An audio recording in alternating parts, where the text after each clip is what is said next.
हर रोज एक नई कहानी देखने के लिए चैनल को सब्सक्राइब करें और बेल आइकन को दबाना ना भूलें।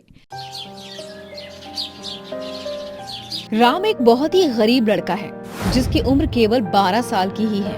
वो अपनी माँ जया के साथ रहता है। राम के पिताजी का देहांत एक कार हादसे में हो गया था, जिसके बाद राम की माँ ने ही लोगों के घरों में साफ सफाई करके अपना जीवन चलाया। जया का सपना था कि वो अपने बेटे को एक बहुत बड़ा अफसर बनाना चाहती थी और इसीलिए ही जया बहुत मेहनत करती है पैसे जुटाने के लिए। राम बेटा, तू बहुत मेहनत करके अफसर बनी हो। मैं हमेशा से चाहती हूँ कि मेरा बेटा एक बहुत बड़ा अफसर बने, समझा ना तू? माँ, आप चिंता मत करो। मैं भी यही चाहता हूँ कि मैं एक बहुत बड़ा आदमी बनूं, आपका नाम ऊंचा करूं। आपने मेरे लिए जितनी मेहनत की है, मैं आपका सिर कभी झुकाना नहीं चाहता हूँ। जया अपने बेटे को पढ़ाने के लिए बहुत मेहनत कर रही थी और राम अपनी माँ का सपना पूरा करने के लिए इन सब के साथ ही जया काफी अच्छे छोले भटूरे बनाना सीख लेती है। और एक दिन राम अपनी माँ से सीख के छोले भटूरे बनाता है। अरे वाह बेटा, तूने तो मुझसे भी बहुत ही जबरदस्त बहुत अच्छे छोले भटूरे बनाए हैं। सच में माँ? और नहीं तो क्या, मुझे तो ये बहुत अच्छे लगे। सच में तू अपनी माँ से 2 कदम आगे निकल रहा है।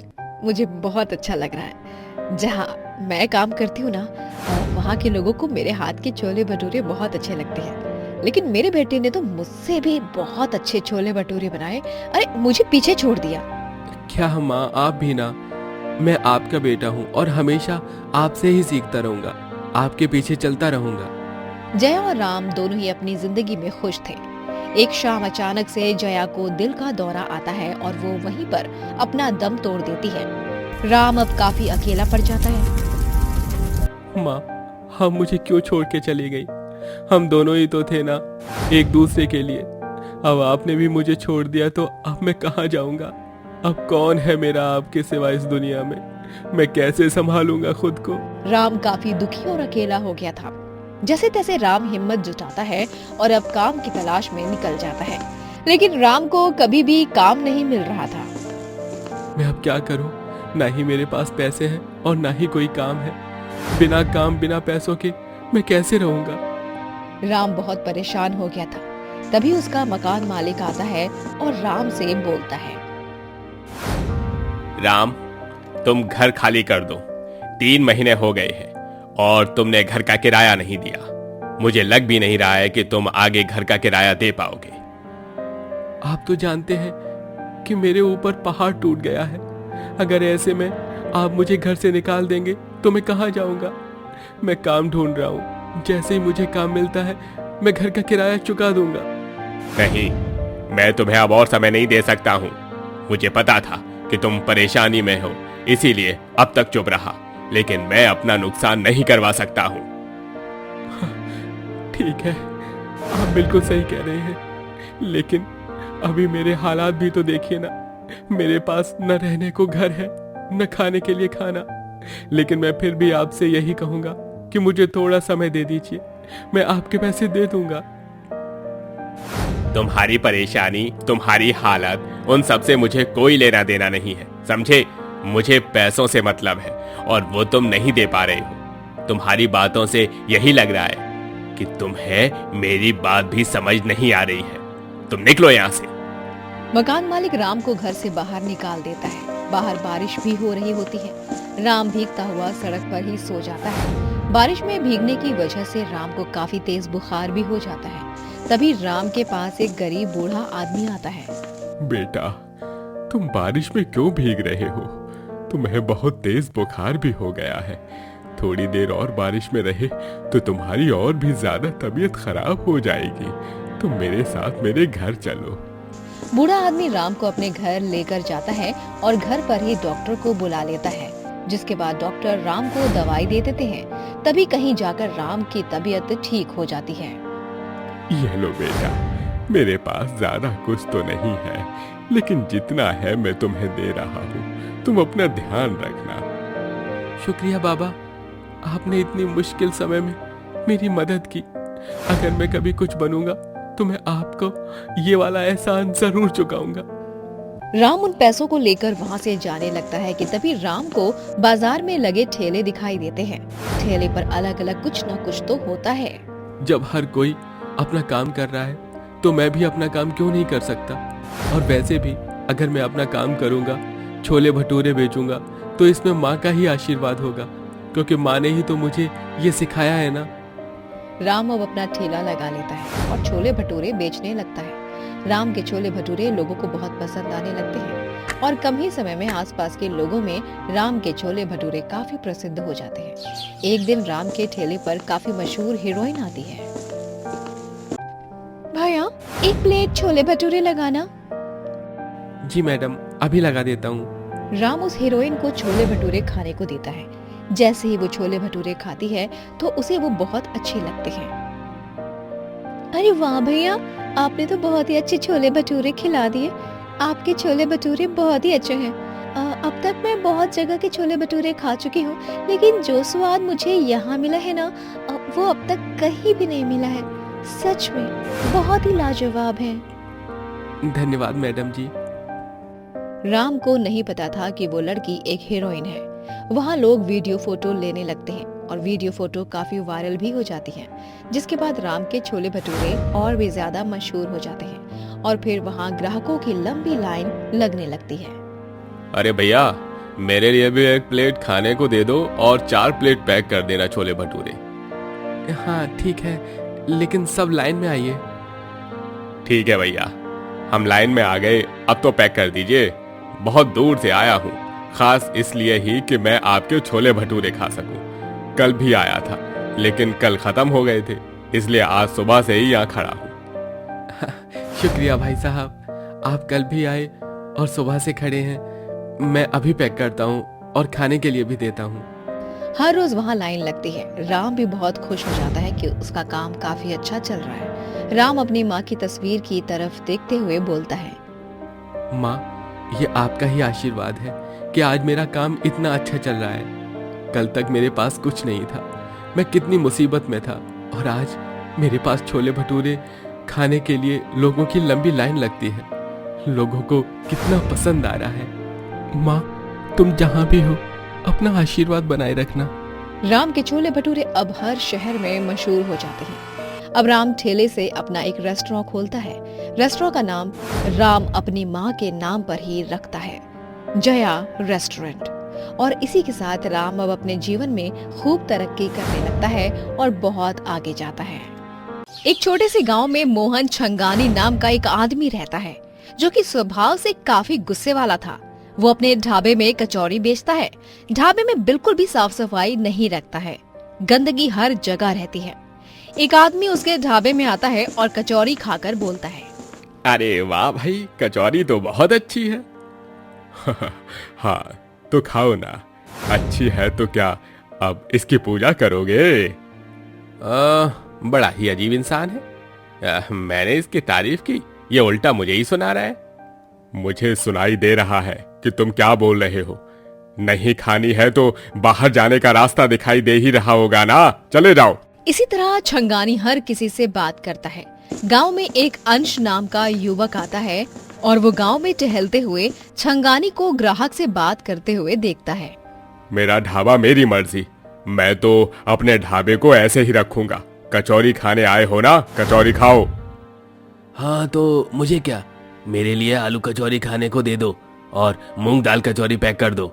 अंश को छंगानी बहुत ही अजीब लगता है और वो अपनी नानी प्रभा के पास जाकर बोलता है, नानी, वो आदमी कौन है जो इतना बदतमीज है? किसी से भी सीधे मुंह बात नहीं कर सकता है क्या? मैंने भी देखा, ग्राहक आया था उसके ढाबे पर और वो ग्राहक से ऐसे बात कर रहा था जैसे ग्राहक को वो कचौरी खिलाकर उस पर एहसान कर रहा हो। ऐसी बात नहीं है, वो मोहन छंगानी शुरू से ऐसा नहीं था। शुरू से ही नहीं था मतलब? पहले क्या वो सबसे अच्छे से बात करता था? हाँ, कुछ सालों पहले मोहन छंगानी के घर में सिलेंडर फट गया था और उस हादसे में उसका पूरा परिवार जल के मर गया। मोहन अपने ढाबे पर था, इसीलिए अब वो अकेला बच गया। बस तब से ही ये ऐसा है, हर किसी से ऐसे ही बात करता है। बेचारे ने बहुत दर्द सहा है। एक हादसे में पूरा परिवार चला गया था। अब इंसान ऐसा नहीं होगा तो कैसा होगा? इसका मतलब इनके गुस्से के पीछे इनका दर्द है। हाँ, कभी अगर तुझे गुस्से में कुछ बोल दे तो तू उनकी बातों का बुरा मत मानियो। अंश सब समझ जाता है कि आखिर क्यों छंगानी ऐसा है। अंश अब हर रोज छंगानी के ढाबे पर जाता है और कचौरी खाता है। वैसे कुछ भी कहो, आपके हाथों में तो बहुत स्वाद है। कचौरी बहुत ही अच्छी बनाते हो आप। वैसे यहाँ हर प्रकार की कचौरी मिलती है ना? मटर कचौरी, दाल कचौरी, आलू कचौरी, मूठ कचौरी। अरे आपको जो खाना था खा लिया है, फिर बाकी कचौरी के बारे में क्यों जानना चाह रहे हो? हैं? खाओ और चलते बनो यहाँ से। कुछ दिनों बाद गांव में दूसरा कचौरी वाला आता है जिसका नाम हप्पू होता है। वो भी अपना कचौरियों का ढाबा खोलता है, लेकिन वहाँ कोई नहीं आ रहा था। सब छंगानी के पास ही जा रहे थे। अरे जब तक ये छगरानी कचौरी वाला यहाँ रहेगा तब तक तो कोई भी मेरे ढाबे पर नहीं आएगा। और ये तो दस्तूर है ना, अपना काम जमाने के लिए दूसरे का काम खराब करना ही पड़ता है। अगर मुझे यहाँ अपना काम जमाना है तो इस छगरानी को बर्बाद करके यहाँ से भगाना पड़ेगा। तभी इस गांव में हर जगह हप्पू कचौरी वाले का नाम ही हो जाएगा और गूंजेगा। कोई बात नहीं, आज रात ही इस छगनानी को अच्छे से छान दूंगा। हप्पू छंगानी को बर्बाद करने के लिए रात में सबके सोने के बाद पीछे की खिड़की से छंगानी के ढाबे में घुसता है और वहाँ रखा नमक का डब्बा उठाता है। ये गया असली नमक मेरे वाले पाउडर के साथ। अब जो भी इस छगनानी की कचौरी को खाएगा वो कुछ भी खाने लायक नहीं बचेगा और गांव के लोग ही ऐसे यहाँ से मार मार कर भगा देंगे। और जब छगनानी ही नहीं रहेगा तो मेरी कचौरी तो मशहूर होने से कौन रोक पाएगा। हप्पू नमक को बदलकर हानिकारक पाउडर रख देता है। अगली सुबह छंगानी वापस अपने ढाबे पर बैठता है। तब छंगानी के ढाबे पर सबसे पहले अंश आता है। अरे छंगानी काका, जरा मेरे लिए मटर कचौरी लगा दो। मेरी नानी बता रही थी कि आपके ढाबे की सबसे प्रसिद्ध मटर कचौरी ही है, तो मैंने सोचा आज वही खा लिया जाए। छंगानी अंश को मटर कचौरी बनाकर देता है। जैसे ही अंश कचौरी खाने जाता है कि तभी अंश के हाथ से कचौरी गिर जाती है और गिरी हुई कचौरी कुत्ता खाता है। थोड़ी देर में कुत्ता मर जाता है। ये देखकर अंश और छंगानी दोनों हैरान हो जाते हैं। ये क्या, कचौरी खाने से कुत्ता मर गया? जरूर कचौरी में कुछ तो गड़बड़ है। हाँ, लेकिन मुझे कुछ नहीं पता ये क्या हुआ। दोनों को कुछ समझ नहीं आ रहा था। तभी अंश की नजर नमक पर जाती है। ये नमक कुछ अलग सा लग रहा है। ये नमक ही है ना? पता नहीं, मुझे भी अलग ही तो लगा था, लेकिन मैंने ज्यादा ध्यान नहीं दिया। अरे ये नमक नहीं बल्कि एक जानलेवा पाउडर है। इसका जिस चीज में इस्तेमाल किया जाता है वो भी जानलेवा हो जाती है। मतलब कल रात को ये आया था जिसने नमक बदला है, क्योंकि जब मैंने सुबह आया तो खिड़की खुली हुई थी और मुझे अच्छे से याद है कि मैं रात को खिड़की बंद करके गया था। कोई बात नहीं, आप चिंता मत कीजिए। आप एक काम कीजिए, वापस से असली नमक के साथ कचौरी बनाइए।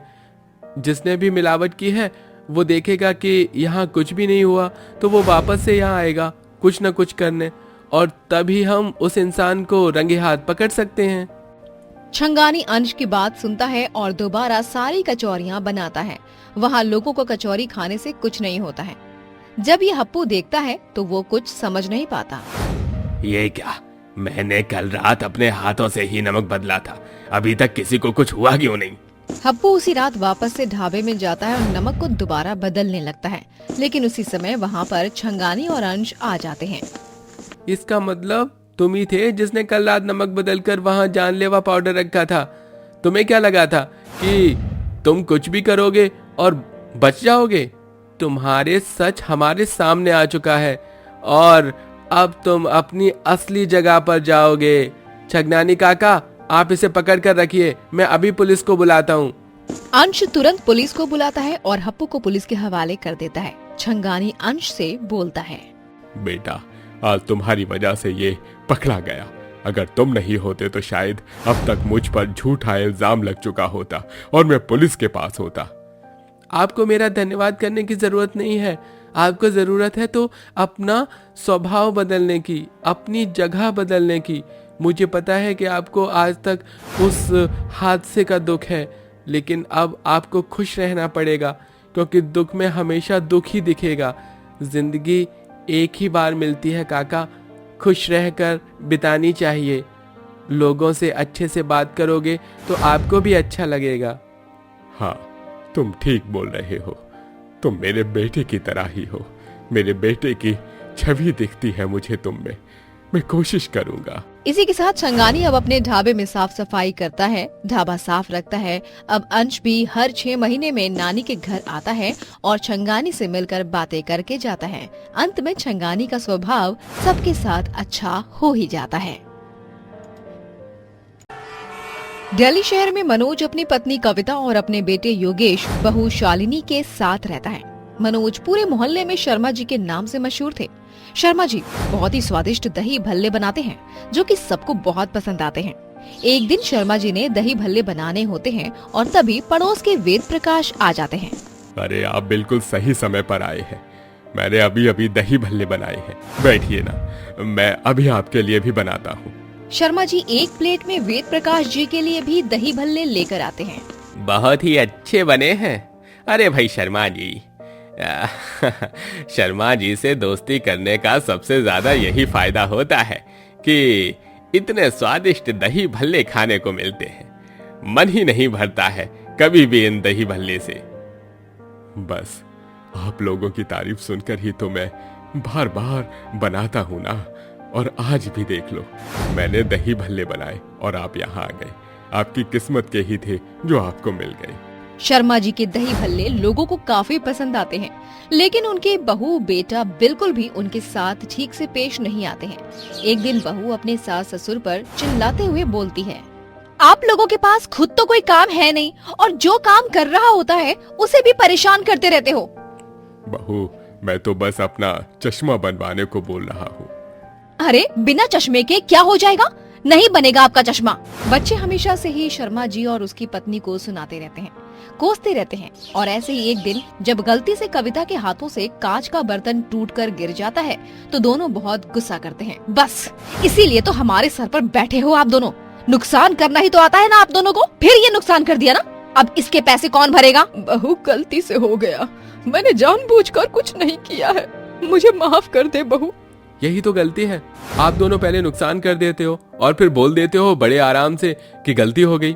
लेकिन अब बस, हम अब गलती नहीं करेंगे। आप दोनों यहाँ से चले जाइए।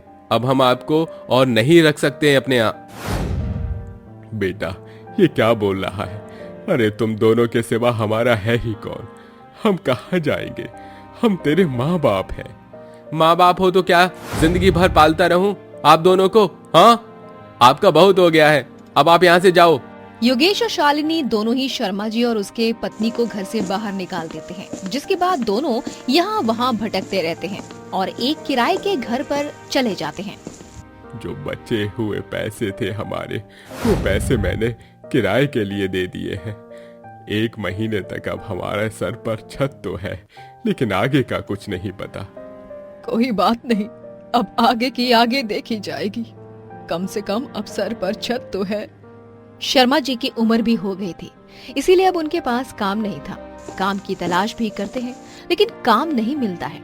कविता अपने पति को समझाते हुए बोलती है, अरे आप ये क्यों भूल रहे हो कि आप बहुत ही स्वादिष्ट दही भल्ले बनाते हो। आपको वही बेचना चाहिए ना। इस उम्र में अब कोई काम तो मिलने से रहा, लेकिन जब आपके हाथ में ही कला है, अरे तो आपको काम की जरूरत क्या है। हाँ, तुम सही कह रही हो। मैं अब दही भल्ले ही बेचूंगा। शर्मा जी और कविता दोनों अब मिलकर दही भल्ले बेचने लग जाते हैं। लोगों को उनके दही भल्ले काफी अच्छे लगते हैं। कम दिनों में काफी नाम हो जाता है। दोनों पैसे जोड़कर एक बड़ा सा ढाबा खोल लेते हैं। देखा, लोगों को कितने पसंद आ रहे हैं आपके दही भल्ले। अब हमारे पास अपना ढाबा है। भगवान की बस ऐसे ही कृपा बनी रहे हमारे ऊपर। दोनों अब अपना ढाबा चला रहे होते हैं।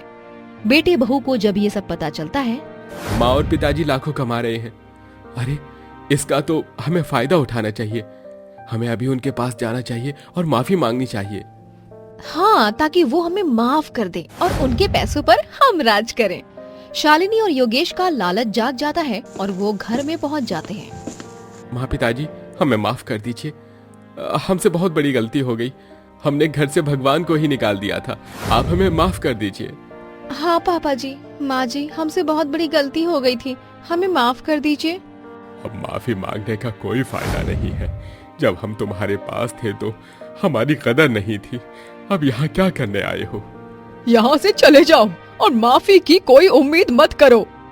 शर्मा जी और उनकी पत्नी शालिनी योगेश को घर से निकाल देते हैं और इसीलिए बेटा बहू को बहुत ज्यादा गुस्सा आता है। ये दोनों खुद को समझते क्या हैं? हमें अपने घर से निकाल दिया। जिस काम पर इनको घमंड हो रहा है ना, मैं वो सब बर्बाद कर दूंगा। बेटा और बहू शर्मा जी को बर्बाद करने की ठान लेते हैं।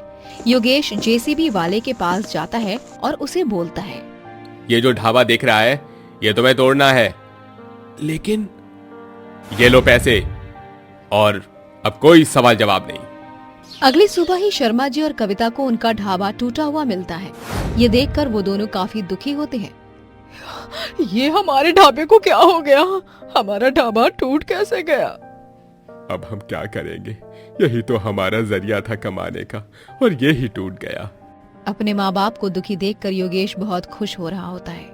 उसी शाम योगेश अपनी पत्नी के साथ पार्टी करके घर जा रहा होता है, तभी उनका एक्सीडेंट हो जाता है और ये बात शर्मा जी और उनकी पत्नी को पता चल जाती है। हमारे बेटे बहू का एक्सीडेंट। चलो कविता, उन्हें हमारी जरूरत है, हमें उनके पास जाना चाहिए। शर्मा जी और उनकी पत्नी तुरंत हॉस्पिटल जाते हैं। हॉस्पिटल का सारा बिल भरते हैं, अपने बेटे बहू का इलाज करवाते हैं। जब उन दोनों को होश आता है और वहाँ अपने माँ बाप को देखते हैं तो दोनों की आंखें भर आती हैं और दोनों हाथ जोड़ते हुए बोलते हैं, हमें माफ कर दीजिए। हमने आपके साथ कितना गलत किया, और जब हम मुसीबत में थे तो आप ही हमें संभालने आए। हमसे बहुत बड़ी गलती हो गई। आपका ढाबा हमने ही तुड़वाया था, जेसीबी वाले को पैसे देकर, लेकिन अब हमें हमारी गलती का एहसास हो गया है। हमें माफ कर दीजिए। आप ही हमारी ढाल बनकर खड़े हुए हो। हमें हमारी गलती पर पछतावा है। हमें माफ कर दीजिए। शायद हम आपकी माफी के भी लायक नहीं। भगवान का लाख लाख शुक्र है कि तुम दोनों ठीक हो। बिल्कुल, तुम दोनों के एक्सीडेंट की खबर सुनकर तो हम लोग आधे हो गए थे। अब माफी मांगने की जरूरत नहीं है। बच्चों, कोई बात नहीं। गलती तो तुम दोनों ने की है, लेकिन गलती का एहसास होना ज्यादा जरूरी था, जो कि हो गया। शर्मा जी और उनकी पत्नी अपने बच्चों को माफ कर देते हैं और अंत में सब ठीक हो जाता है। हमें हमारे माता पिता के सम्मान को बरकरार रखना चाहिए। ताउम्र हमें उनका सम्मान करना चाहिए, क्योंकि उनके सिवाय इस दुनिया में आपको वैसा प्यार कोई नहीं कर सकता। माता पिता भगवान होते हैं। शीतल और प्राची दोनों जुड़वा बहनें होती हैं। शीतल काफी चालाक होती है और वहीं प्राची काफी मासूम और भोली भाली होती है। शीतल की शादी तय हो चुकी थी, इसीलिए शीतल की माँ पार्वती उससे कहती है, बेटा, अब तेरी शादी का दिन नजदीक आ ही गया है और अब भी तू खाना बनाना नहीं सीख रही है। अरे कब तक ऐसे ही चलेगा? तू ससुराल जाकर मेरी नाक कटवाना चाहती है क्या? क्या माँ, आप भी ना जब देखो शादी के पीछे पड़ी रहती हो।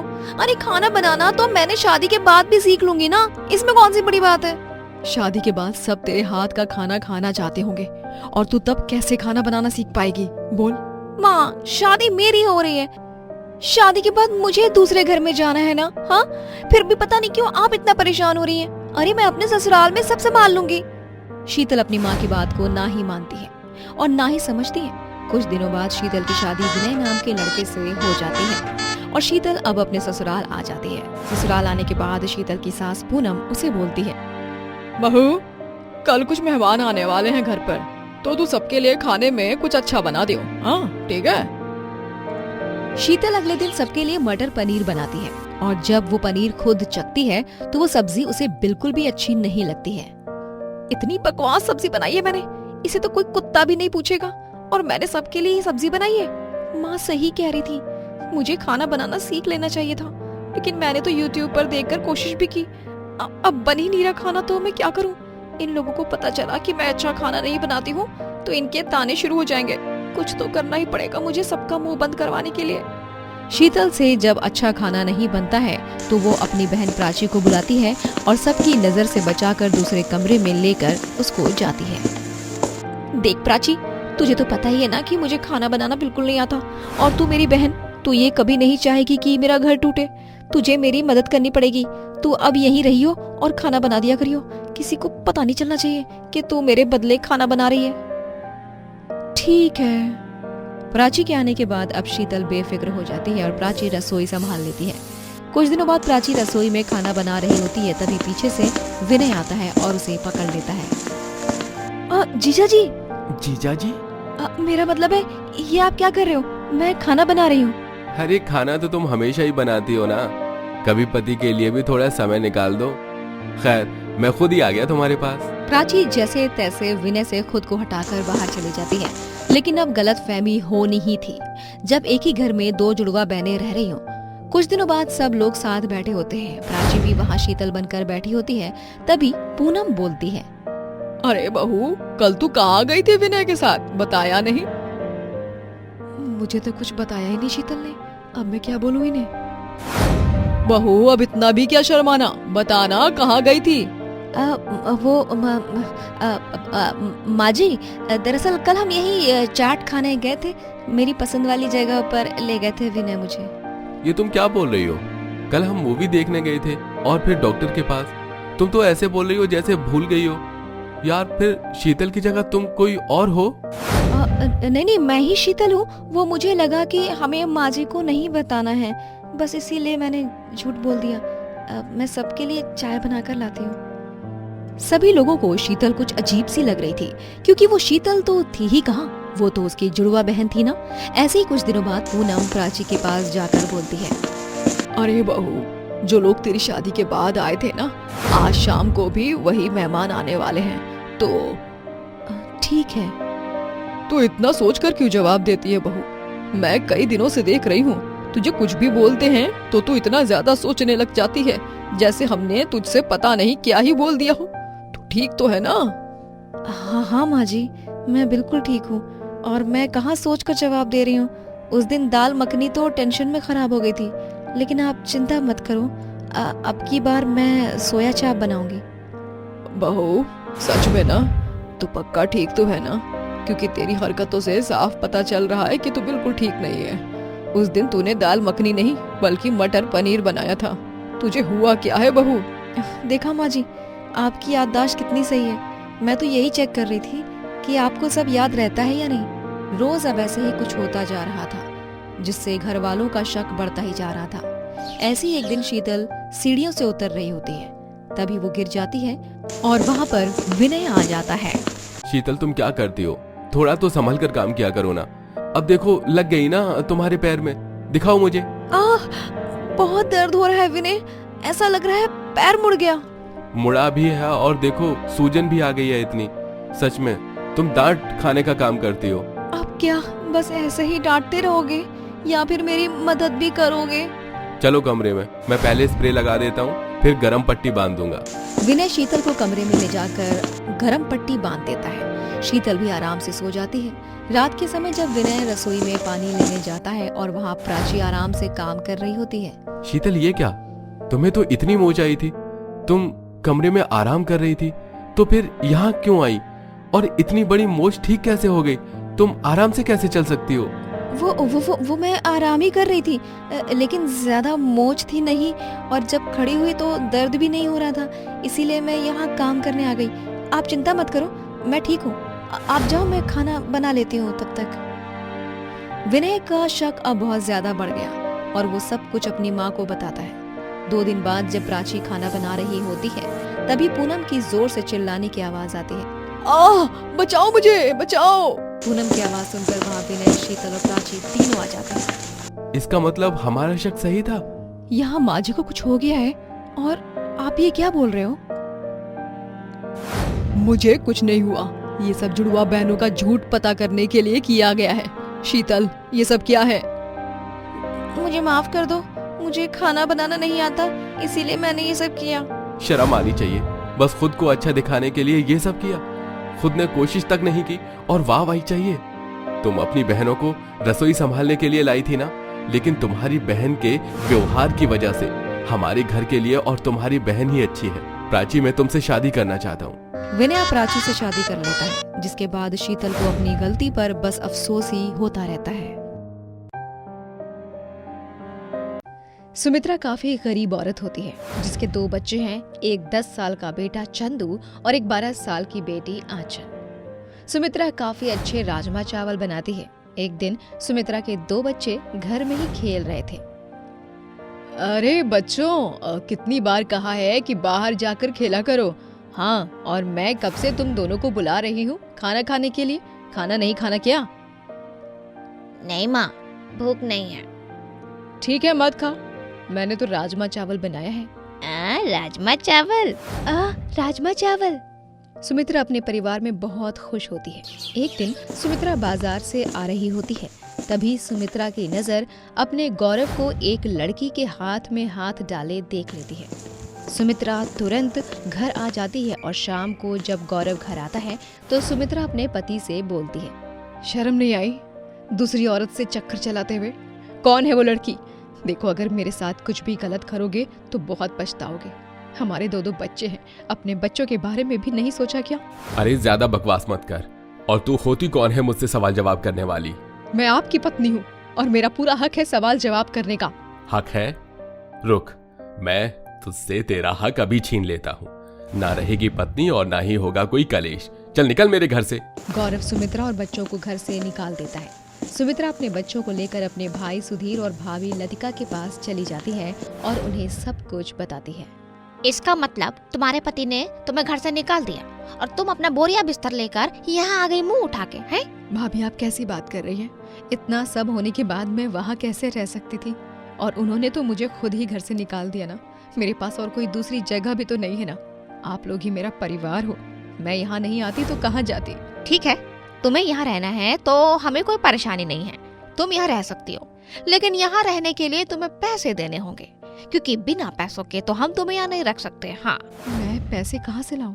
मेरे पास तो पैसे नहीं है। जब पैसे नहीं है तो यहाँ क्या सोच कर आई कि हम तुम्हें अपने पैसों पर लाएंगे? नहीं, हमारे पास इतने पैसे नहीं हैं कि हम तुम्हें और तुम्हारे बच्चों को पाल सकें। ठीक है भैया भाभी, आप चिंता मत कीजिए। मैं कोई ना कोई काम ढूंढ लूंगी और पैसे देकर ही यहाँ रहूंगी। आप लोगों पर बोझ नहीं बनूंगी। सुमित्रा अब अपने भैया भाभी के घर पर ही रहती है और लोगों के घरों में जा जाकर खाना बनाने का काम ढूंढने लगती है। 3 घरों में सुमित्रा को खाना बनाने का काम भी मिल जाता है। चलो, भगवान का शुक्र है, कम से कम मुझे 3 घरों में खाना बनाने का काम तो मिल गया।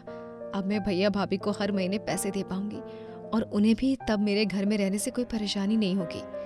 सुमित्रा अब जैसे तैसे रह रही होती है। एक दिन सुमित्रा जहाँ खाना बनाती है वहाँ की मालकिन की सहेली साधना आती है और वो सुमित्रा के हाथ का राजमा चावल खाती है। अरे वाह, क्या राजमा चावल बनाया है। खा कर ही खुशी हो गई। अब समझ में आया तभी तो तुम्हारा परिवार मोटा क्यों हो रहा है। इतने अच्छे राजमा चावल तो खाने को मिल रहे हैं तुम्हें जो। अरे, ये तो हमारी घर का खाना बनाने वाली आती है, सुमित्रा, उसने बनाया है।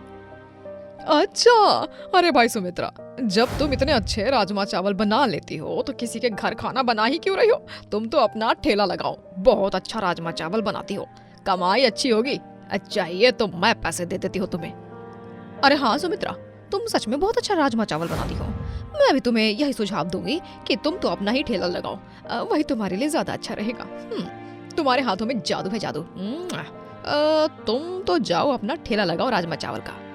सुमित्रा उस समय कुछ नहीं बोलती और घर चली जाती है। घर जाने के बाद सुमित्रा देखती है कि लतिका उसके बच्चों को मार रही होती है। भाभी, आप ये क्या कर रही हो? आप बच्चों को मार क्यों रही हो? तुम्हारे बच्चों को क्यों ना मारूं? घर में जब देखो उछल कूद करते रहते हैं, नुकसान करते रहते हैं, और अगर घर में रह ही रही हो तो थोड़ा दब के रहना पड़ेगा। हाँ। सुमित्रा को बहुत बुरा लगता है कि पैसे देने के बाद भी ये सब हो रहा है। सुमित्रा अब भाई भाभी का घर छोड़कर किराए के मकान में रहने लगती है। मैंने घर छोड़ दिया है और अब मुझे अपने बच्चों के लिए वही करना पड़ेगा जो मुझे उस समय मेरी मालकिन ने कहा था। मुझे अब अपना ठेला ही लगाना चाहिए। सुमित्रा अब कुतुब मीनार के पास अपना राजमा चावल का ठेला लगाने लगती है और वहीं पर सारी बिक्री करने लगती है। लोग आते हैं और बड़े मजे से खाते हैं। लोगों को राजमा चावल काफी अच्छा लगने लगता है। वहाँ भीड़ लगने लग जाती है। ये देखकर सामने ढाबे वाली औरत किशोरी को काफी जलन होने लगती है। मैं यहाँ इतने समय से हूँ और ये कल की आई मेरे घर के सामने ग्राहक छीन रही है। इसकी वजह से मेरी दुकान अब खाली रहती है। कुछ तो सोचना पड़ेगा। हाँ। अरे मेरा ठेला कहाँ गायब है? अरे यही चेन से तो लगाया था मैंने, पर अब नहीं है। अब मैं क्या करूँ? अगर काम पे नहीं गई तो नुकसान होगा। कोई बात नहीं, मेरे राजमा चावल पसंद है ना लोगों को, तो मैं बिना ठेले के भी अपना राजमा चावल लोगों को खिला सकती हूँ। सुमित्रा हार नहीं मानती है और राजमा चावल बेचने लगती है। किशोरी फिर गड़बड़ करती है और मसाला बदल देती है, लेकिन सुमित्रा हार नहीं मान रही थी और यही वजह होती है कि किशोरी की सारी चाल उल्टी पड़ रही होती है। मैं जो कुछ भी कर रही हूँ मेरी हर चाल उल्टी पड़ जा रही है। ये राजमा चावल वाली यहाँ से हटने का नाम ही नहीं ले रही है। कुछ और कर किशोरी। किशोरी चाल पे चाल चली जा रही थी, लेकिन कुछ बुरा नहीं कर पाती है। एक दिन किशोरी का बेटा सामने की नदी में डूब रहा होता है। अरे कोई है, कोई बचाओ मेरे बेटे को। अरे कोई है, मेरा बेटा, बचाओ कोई, मेरा बेटा नदी में डूब रहा है, कोई तो बचाओ। सुमित्रा और उसके बच्चे तुरंत वहाँ जाते हैं किशोरी की आवाज सुनकर, और सुमित्रा का बेटा तुरंत नदी में कूद जाता है और किशोरी के बेटे को सही सलामत लेकर आता है। ये देखकर किशोरी को अपनी गलती का एहसास होता है। मुझे माफ कर दो। लेकिन तुम माफी किस बात की मांग रही हो? तुम चिंता मत करो, अब तुम्हारा बेटा बिल्कुल ठीक है। मेरे बेटे की जान तुम्हारे बेटे ने ही बचाई है, उसके लिए मैं दिल से शुक्रिया करती हूँ। लेकिन तुम्हारे साथ अब तक जो भी गलत हो रहा था वो मैंने ही किया था। मसाले का बदलना, ठेले का गायब होना, वो सब मेरा ही किया हुआ था। क्या ये सब तुमने किया? लेकिन क्यों? मैं तुमसे जलने लगी थी और ये सब मेरी जलन की वजह से ही मैंने किया है। लेकिन मुझे मेरी गलती का एहसास हो गया है, मुझे माफ कर दो। कोई बात नहीं है, अब तुम्हें अपनी गलती का एहसास हो गया है तो अपनी गलती भी भूल जाओ। सुमित्रा किशोरी को माफ कर देती है और अंत में सब ठीक हो जाता है। किशोरी खूब तरक्की करने लगती है और सुमित्रा भी तरक्की करती है। मोहन अपनी पत्नी वंदना और अपनी बेटी रिया के साथ रहता है। मोहन अपनी पत्नी और बेटी को बिल्कुल भी नहीं मानता है और उनको हमेशा ही ताने देता रहता है। ऐसे ही एक दिन मोहन शाम को सुधा नाम की औरत के साथ मोहन घर आता है और अपनी पत्नी और बच्चों से बोलता है, तुम दोनों निकलो यहाँ से, अब मैं तुम दोनों को और इस घर में नहीं रख सकता हूँ। ये आप क्या कह रहे हो? हम आपका परिवार है, आप हमें ही घर से क्यों निकाल रहे हो? और ये औरत कौन है? आप इसे हमारे घर क्यों लेकर आए हो? ये मेरी पत्नी है। तुम माँ बेटी अब मेरे लिए मर चुके हो। मुझे अब तुम दोनों से कोई लेना देना नहीं है। अब से मेरा परिवार भी यही है और मेरा सब कुछ अब यही है। हम कहाँ जाएंगे? आपके सिवा हमारा है ही कौन? और ये तो हमारी बेटी है। हमारी बेटी के बारे में तो थोड़ा सोचो ना। एक बार में बात समझ नहीं आई क्या? अरे ना मेरी कोई बेटी है और ना ही कोई मेरी पत्नी है। अब मेरे लिए जो कुछ भी है वो बस यही है। तुम दोनों से अब मुझे कोई लेना देना नहीं है। चलो निकलो मेरे घर से।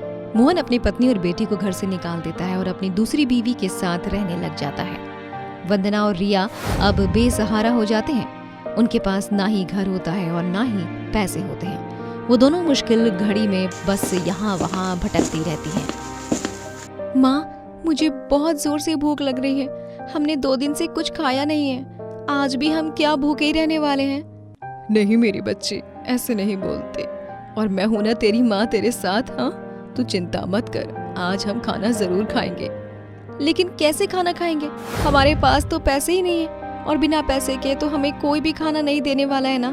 फिर हम कैसे खाना खाएंगे? भूख के मारे तो मुझसे चला तक नहीं जा रहा है। बेटा, यही पास में एक मंदिर है, हम दोनों वही मंदिर में चलते हैं। वहाँ अगर कुछ खाने को मिल जाएगा तो आज तो तेरा पेट भर जाएगा ना। मुझे भी बिल्कुल अच्छा नहीं लग रहा है तुझे ऐसे देखकर। बस यही पास में ही मंदिर है, थोड़ी हिम्मत कर मेरी बच्ची। वंदना और रिया दोनों मंदिर जाते हैं। वहाँ उस रात रुकते हैं और लोगों से भीख में मिला खाना खाते हैं। लेकिन मंदिर का पुजारी भी उन्हें वहाँ से भगा देता है। माँ, अब कहाँ जाएंगे हम? अब तो हमें मंदिर के पुजारी जी ने भी भगा दिया है और आज मौसम ऐसा हो रहा है जैसे बारिश होने वाली है। अब हम क्या करें? बेटा, तू इतनी चिंता क्यों कर रही है? मैं हूं ना, यही रेलवे स्टेशन है, हम वहाँ रुक सकते हैं।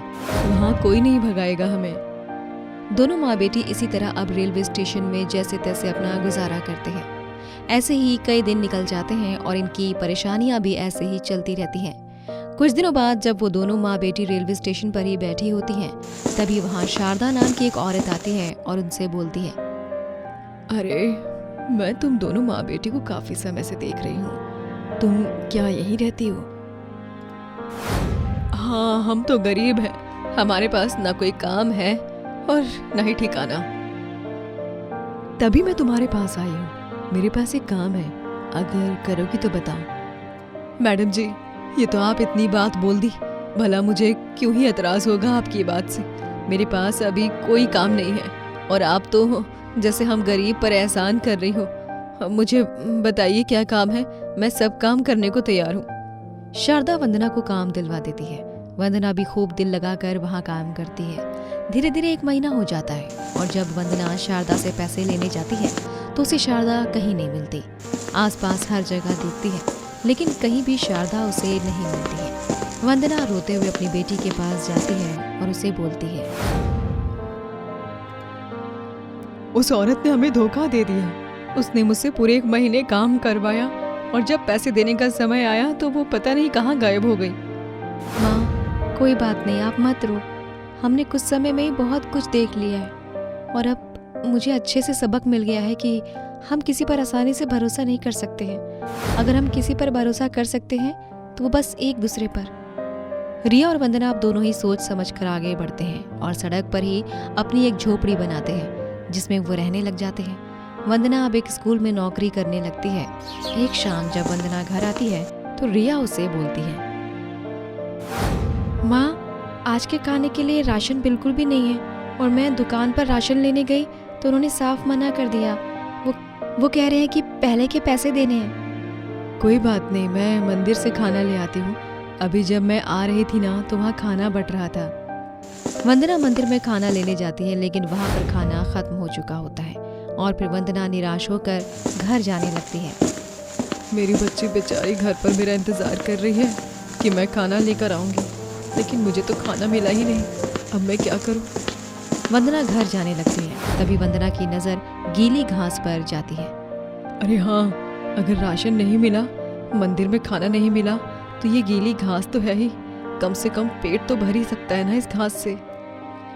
वंदना वो घास तोड़कर घर लेकर जाती है और उसे उबालकर पीसने लगती है। ये देखकर रिया बोलती है, माँ आप क्या कर रही हो? घास क्यों पीस रही हो? इससे क्या होगा? कोई दवाई बना रही हो क्या? नहीं बेटा, मैं कुछ खाने के लिए ही बना रही हूँ, तू बस देखती जा। वंदना घास के पेस्ट में नमक और मिर्च मिलाकर उसकी रोटियां बनाती है और साथ में सब्जी चटनी भी बनाती है और इसी तरह वो पूरी तरह बस घास का ही खाना तैयार कर देती है। अरे वाह माँ, आपने तो घास से पूरा खाना बना दिया। दिखने में तो ये बहुत ही अच्छा लग रहा है। तुम खाकर तो देखो, ये खाना पक्का खाने में भी बहुत अच्छा होगा। मैं तो वैसे भी बहुत भूखी हूँ, मैं खाना शुरू कर रही हूँ, आप भी खाओ ना माँ।